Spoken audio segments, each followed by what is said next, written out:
কাঁচা আম থাকতেই কিন্তু কাঁচা আমের এই কাতটা বের করে রেখে দিন। যখন ইচ্ছা হবে তখনই একটুখানি চাটনি বানিয়ে কিন্তু খেতে পারবেন। এই গরমে কিন্তু আম পান্নাটাও বেশ ভালো লাগে, তাই এরকম করে কাতটাকে বের করে রেখে দেবেন। তাহলে দেখবেন যখন ইচ্ছা হবে একটুখানি শরবত বানিয়েও কিন্তু খেতে পারবেন। বন্ধুরা, আমি অর্পিতা, আমার চ্যানেল ড্রিম কিচেনে সবাইকে স্বাগত জানাই। আমের এই কাতটাকে তৈরি করার জন্য আমি এখানে বেশ কয়েকটা আম গাছ থেকে পেড়ে নিয়েছি। এবার এগুলোকে ভালো করে ধুয়ে পরিষ্কার করে নেব। কাঁচা আমের সিজনটা চলে গেলে কিন্তু সেই আবার 1 বছর অপেক্ষা করতে হবে, তাই আমি কিছুটা জিনিস সংরক্ষণ করে রেখে দিচ্ছি। আমগুলোকে একদম আমি ভালো করে ধুয়ে পরিষ্কার করে নিয়েছি। এবার এগুলোকে একটা প্যানের মধ্যে দিয়ে দিচ্ছি, ভালো করে সেদ্ধ করে নেব। আমটা সেদ্ধ করতে কিন্তু বেশি একটা সময় লাগে না।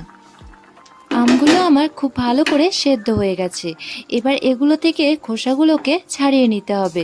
তার জন্য আমি একটা বাটির মধ্যে আমগুলোকে সব নিয়ে নিচ্ছি। আমগুলো খুব ভালো করে সেদ্ধ হয়ে গেছে, আর খোসাগুলো কিন্তু খুব সুন্দরভাবে চলে আসছে। এবার এর মধ্যে আমি ঠান্ডা জল দিয়ে দিচ্ছি, তারপর আমগুলো থেকে সব খোসাগুলোকেই ছাড়িয়ে নিচ্ছি। সবগুলো আম থেকে খোসা ছাড়ানো হয়ে গেলে এবার কাঠটাকে আমি হাত দিয়ে এরকম চটকে চটকে বের করে নিচ্ছি।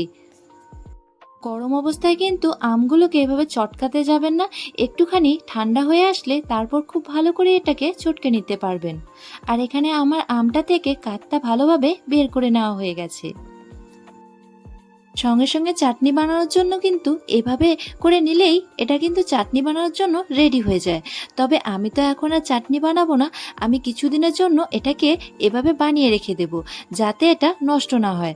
তার জন্য আমি কড়াই বসিয়ে দিয়েছি, আর এর মধ্যে আমের কাঠটাকে দিয়ে দিলাম। এবারে আমের কাঠটা খুব ভালো করে নাড়াতে থাকবো যতক্ষণ না পর্যন্ত একদম ঘন হয়ে আসছে। আমের কাঠটার মধ্যে যেন কোনো রকম ভাবেই জল না থাকে, তাহলে কিন্তু খুব তাড়াতাড়ি নষ্ট হয়ে যাবে। তাই এটাকে খুব ভালো করে এভাবে আমি ঘন করে নেব। আমের কাঠটা কিন্তু অনেকটাই ঘন হয়ে এসছে। এবার এর মধ্যে আমি মিশিয়ে দেব চিনি।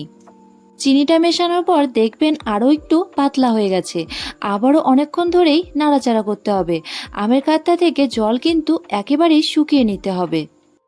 এবার আমি এর মধ্যে দিয়ে দেব লবণ, আর সাথে দেব গোলমরিচের গুঁড়ো। ব্যাস, আর কোনো কিছু দেওয়ার প্রয়োজন হবে না। যখন চাটনি বানাবো তখন এর মধ্যে যা মেশানোর মিশিয়ে দেব। তবে এখন আমি এগুলো মিশিয়ে এটাকে ভালো করে তৈরি করে রাখছি। যখন দেখবেন আমটা ভালো করেই ছিটতে শুরু করে দিয়েছে, সে পর্যায়ে আপনারা বুঝতে পারবেন যে আমের কাঠটা রেডি হয়ে গেছে, আর আমের কাঠের মধ্যে কোনো রকমের জল নেই। আমের কাঠটা আমার সম্পূর্ণ রেডি হয়ে গেছে। এবার আমি গ্যাস বন্ধ করে দিয়ে এভাবেই রেখে দেব বেশ কিছুক্ষণের জন্য। আর এটা ঠান্ডা হয়ে আসলে এটাকে এখন আমি জারের মধ্যে ভরে রেখে দেব। থাকলে ফ্রিজের মধ্যেও রেখে দিতে পারেন, আবার এমনিও নর্মাল টেম্পারেচারে রেখে দিলেই হবে। আজকের এই রেসিপিটি আপনাদের যদি ভালো লেগে থাকে তাহলে ভিডিওটি লাইক করে শেয়ার করে দেবেন। দেখা হচ্ছে নেক্সট একটি ভিডিওতে। ততক্ষণে ভালো থাকবেন।